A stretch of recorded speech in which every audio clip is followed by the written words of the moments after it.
I'm Sarah Dawkins from Sarah Dawkins Essential Health.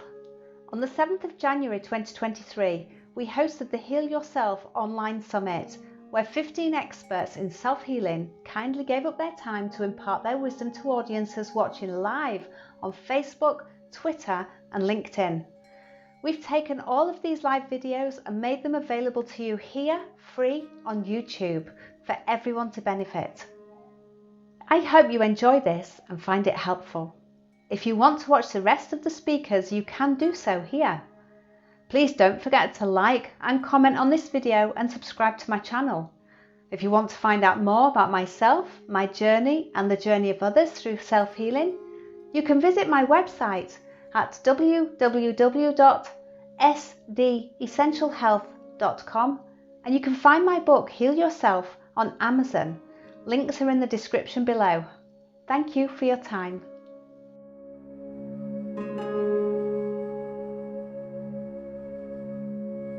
This is a clip of Misty Fields, a holistic health and wellness coach from Las Vegas, Nevada. Misty's going to be talking to you about thoughts, emotions and beliefs.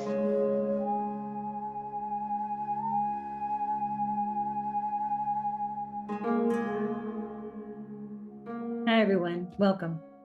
Thank you to Sarah Dawkins and her husband, Paul, for all their efforts in bringing us together for this summit. Today, I'm going to talk to you about my own healing. But first, there's some other thoughts I want to share with you. But let's take a deep breath. Settle back in your chair. And just roll your shoulders and relax into your body and into this moment.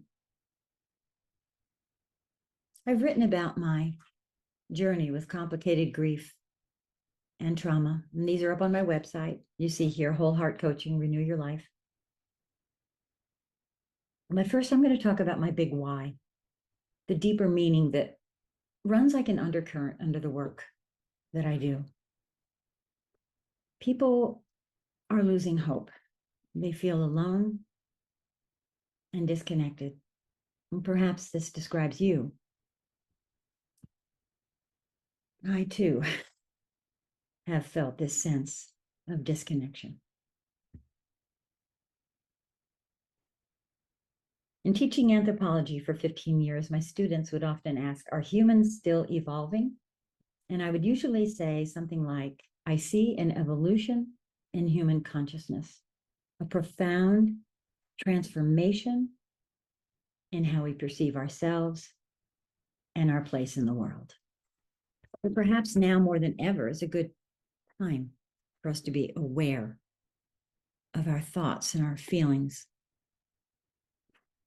Consider how our thoughts and the underlying beliefs and the ways in which we respond to these thoughts and beliefs bind us to a certain narrative, a narrative that often holds us captive to a story of pain.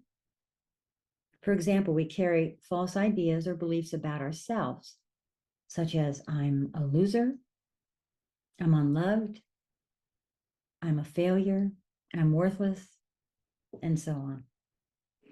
We're held captive by that story that we tell ourselves, often without even consciously considering the source of those beliefs, until we begin to own our story, reframe, and rewrite that story. So we begin to release not only the pain we've been carrying, but that of our families, and perhaps even diving deeper into ancestral trauma and histories. As human beings, we recognize that we're all captive to these repetitive, harmful behaviors that keep playing out in human history over and over. Strife, trauma, conflict, disruptions of all kinds. We even sense this as accelerating as the human narrative is passed on and more is layered in. Much of the collective trauma people have endured has never been truly addressed.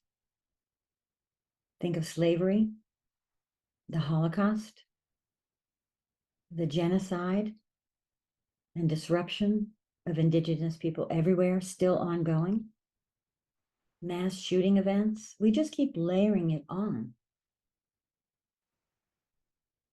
But I believe that the time we're living in right now is a time of reckoning, healing, awakening. And this is the belief that underlies the work that I do. And like many of you here today who are seeking healing, maybe you've heard a call to this shift in awareness. But to further healing, we do need to be present in a hurting world. We need to not only share our stories, but witness the stories of our fellow human beings. While most of us here would like to see healing on a global scale, we realize that the place for change begins within each of us. Because there's something else these stories carry. Not only our internalized thoughts and beliefs about ourselves that are passed down, we carry the trauma of these stories in our bodies. Through an ancient survival mechanism, the autonomic nervous system. This system precedes the marvelous thinking regions of our brain with the high cognitive abilities that we have. Our brain has evolved to work with our body's nervous system seamlessly, often without our even realizing it. So that this means that our nervous system can respond before our logical thinking brain knows what's happening. When our nervous system reacts, logic and reason literally go offline. Our prefrontal cortex shuts down so that we're interacting with the world with our nervous system, through our nervous system. And just think about all the other nervous systems that are there, triggered, and that we're interacting with. You just have to take a drive down a highway during commute hours. And this is just how we're built biologically, so that when our autonomic nervous system reacts, our other bodily systems pull back or get out of the way, such as digestion, for example, or I already mentioned the prefrontal cortex. They get out of the way to allow our nervous system to keep us safe. That's its job. And so it creates these responses that we call fight, flight, freeze, or fawn. And these occur whether the threats are real or perceived. As we come to understand that these are common defensive behaviors that our bodies go to automatically, and that they make biological sense given our need for survival and safety, when we also realize that these biological responses from our autonomic nervous system become woven into the narratives that we carry, we can see ourselves in a much more forgiving way. And my hope is we can lose the shame in simply being human. Now, in order to change the story, we need to change the state of the body or our nervous system.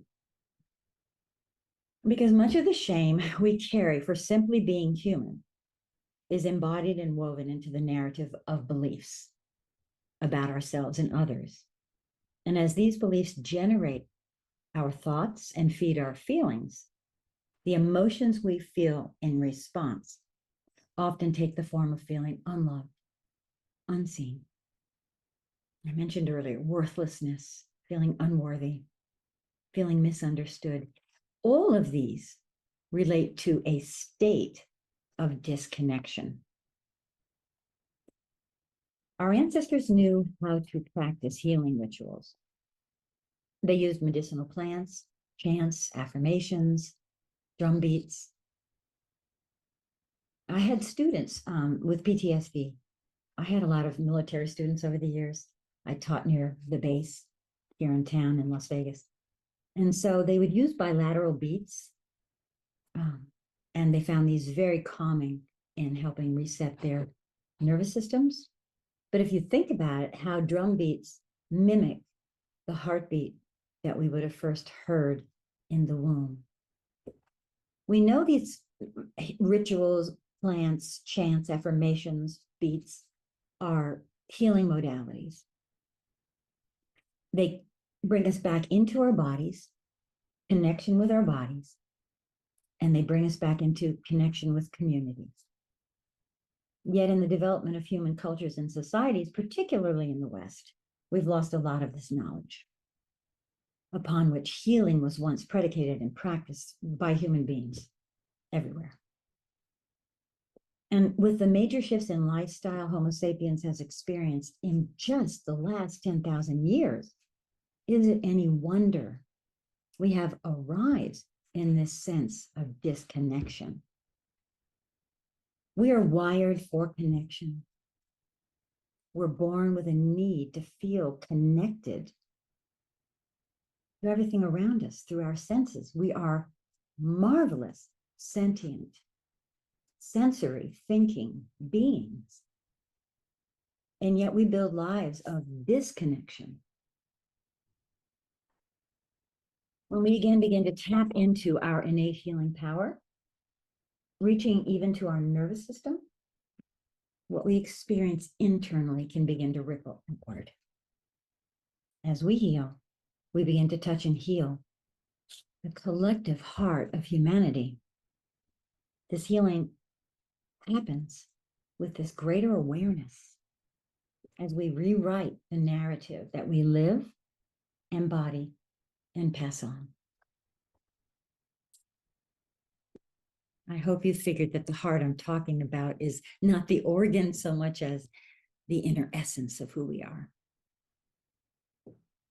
As we see our own beliefs, thoughts, and feelings through eyes of grace, acceptance, compassion, we begin to relate to all life in a revolutionary way. We don't see things the same way we did before. It's as though we've been given new eyes or new beliefs by which we view the world. In essence, we learn a healing language that we both embody and speak. And once healing begins to break open in us, there's no going back to the limited vision by which we once viewed the world.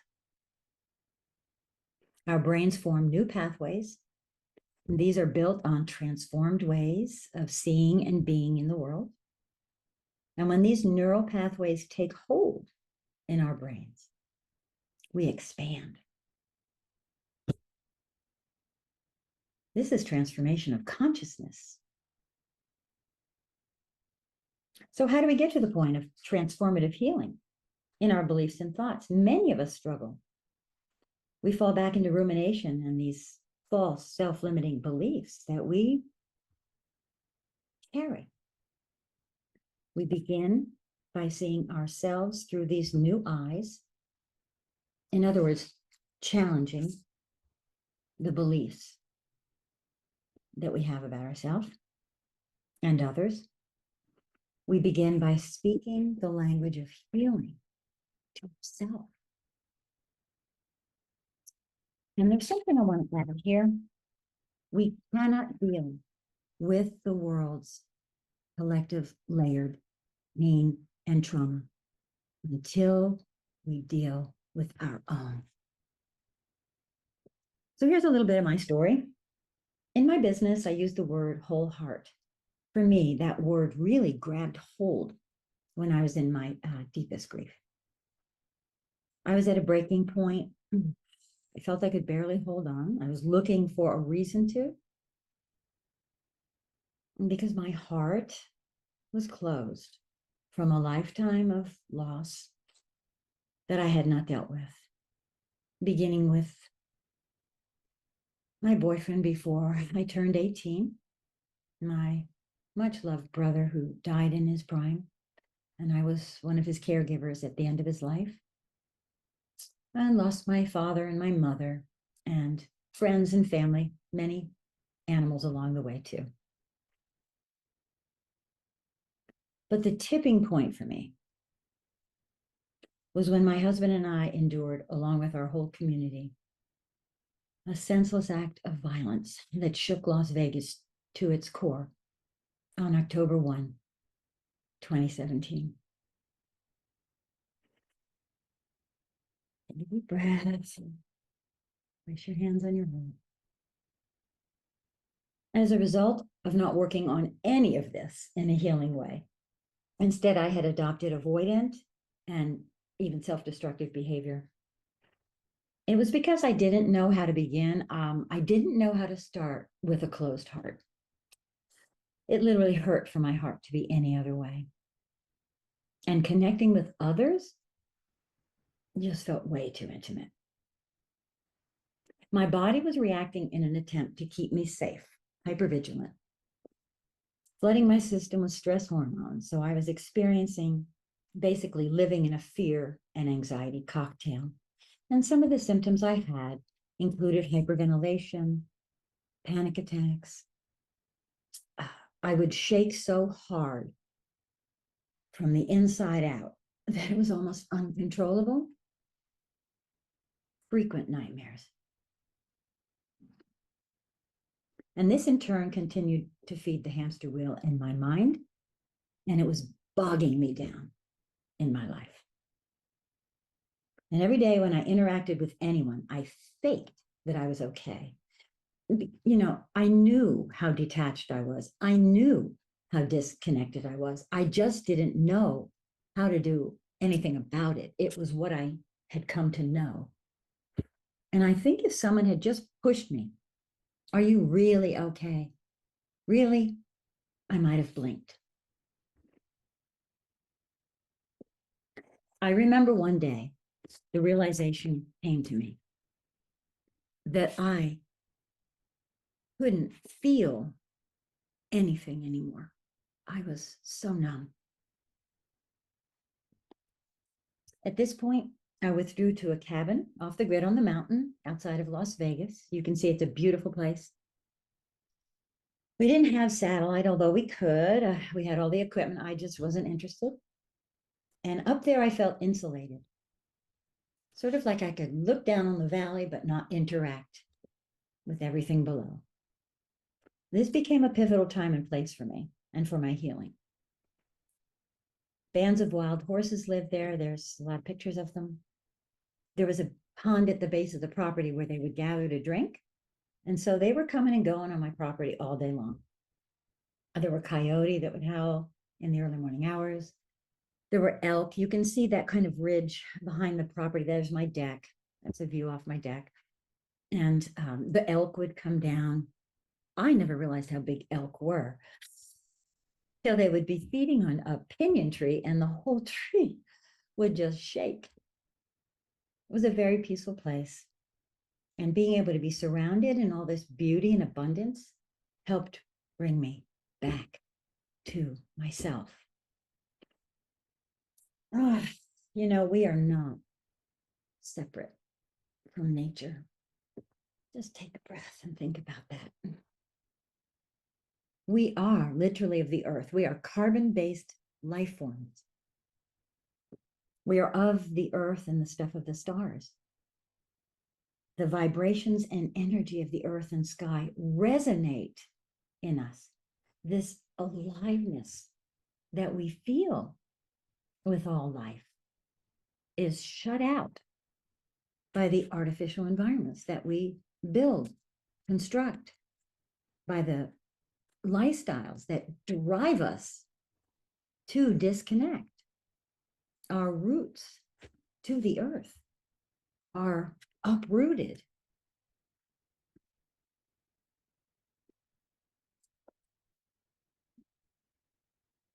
Those are more pictures.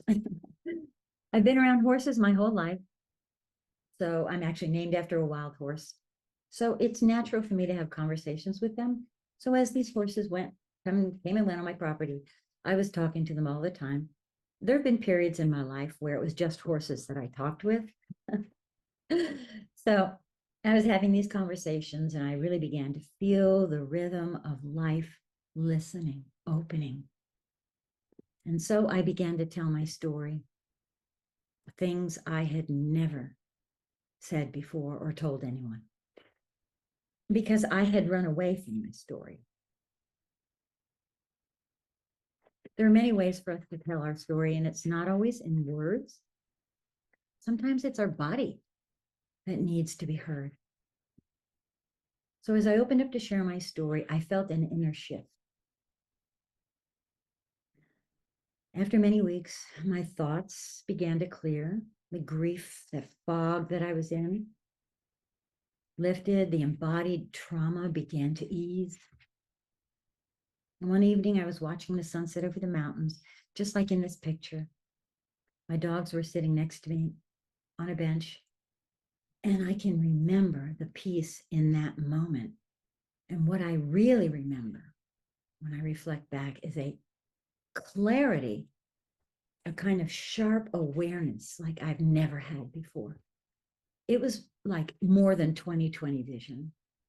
It was that new set of eyes by which I was seeing the world, myself, that inner connection.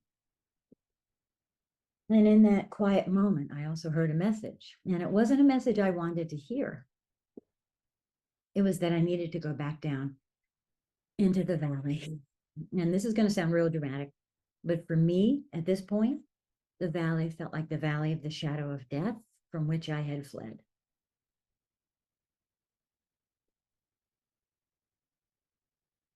So there was really strong resistance in me. But I realized I had fled from life. I'd been running away my whole life.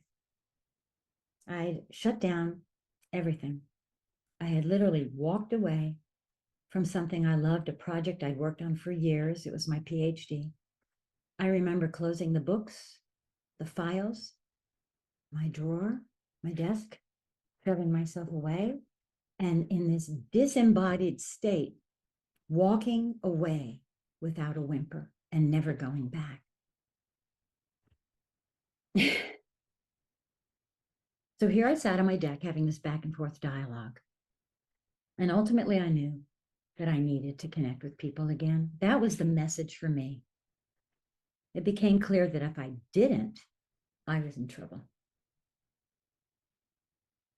So I went back down. That was in the fall of 2018. Since then, I had to relearn that it was safe to be in my body, that it was safe to be in connection with other people. I had to work through, literally peel away those layers like an onion. I just kept peeling away those layers of accumulated grief and embodied trauma. But there's something else I had to peel away. I had to peel away and challenge old beliefs about myself. I realized how these had become the basis for the way I was showing up or not showing up in the world, I guess you could say. They were the basis of my behavior. This was a distorted thinking and beliefs about myself that made me feel I could run away and escape. And I even, as painful as it is to say, I often thought of myself as a bit character in my own life. In the past, I had used drugs to try to outrun my pain. That didn't work. Wherever I went, my pain came along with me. It was like my dark companion.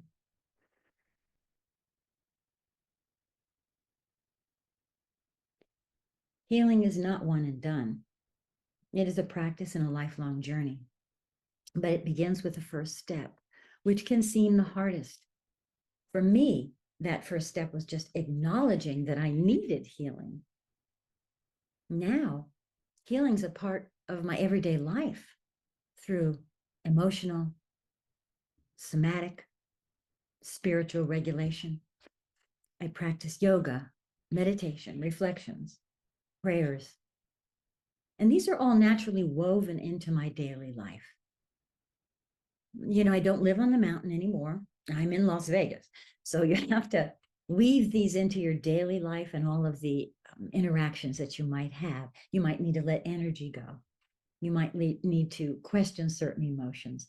But most importantly for me, I challenge thoughts that arise that are no longer in alignment with what I now hold to be true. And I look for the underlying beliefs, those old beliefs that can rise up and I counter the emotions that come with them. And I do it like immediately. I don't entertain those thoughts anymore.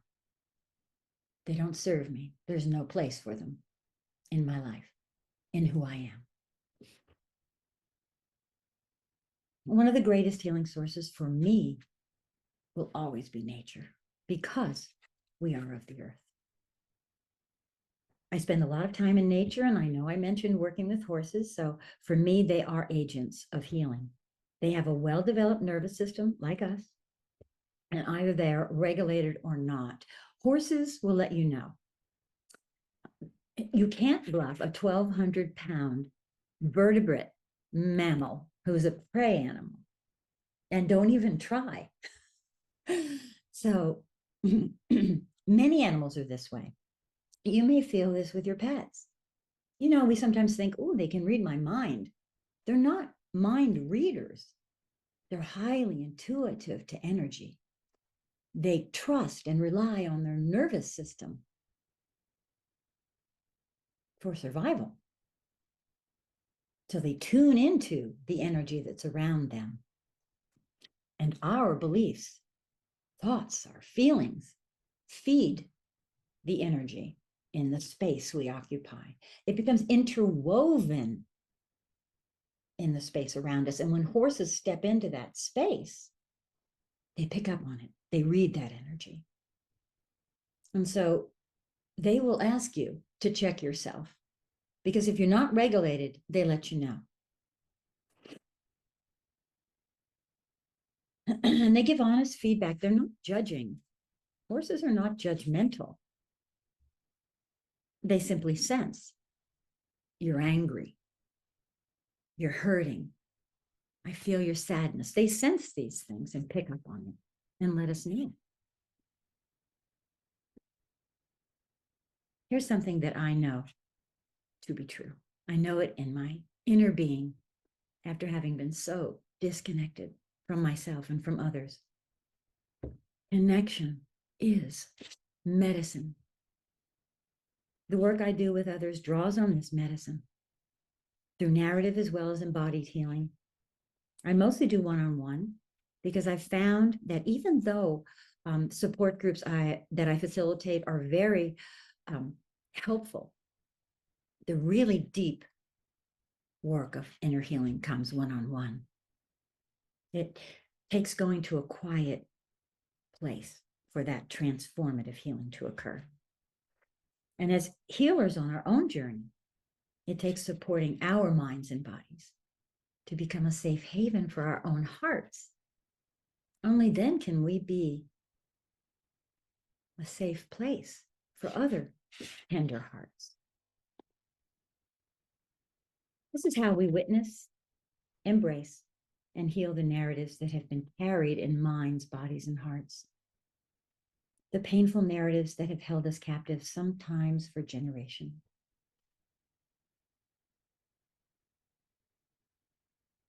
Each of us carries a story, and it is filled with the stories of others. It's really quite beautiful. These stories shape our beliefs, our thoughts, our emotions. And it's in the telling of these stories, whatever form that takes, and it may not be words, it's in the telling and the hearing, with the deep listening to those stories, that we can begin to rewrite the script that plays in our mind and activates our body. Instead of being stories filled with pain, when we embody these stories with love and with light, we heal as we release the emotions that have been held captive in our memories, in our cells, in our DNA, in our histories. And as we share our stories of healing, we can begin to love each other to wholeness. It is the most beautiful way of holding space that I know. And in closing, earlier I spoke about a call to awareness. Healing is a calling. When we begin to seek healing for ourselves, we start living a life dedicated to a higher state of being. And I believe we're always being called to healing. But for healing to happen, you have to take that first step. That's why I think this course that Sarah is offering is so important. And I'm really grateful to be just a small part of it. I'm also grateful to be here with you today. And I thank you so much for taking the time to be with me. And I wish you a path to healing.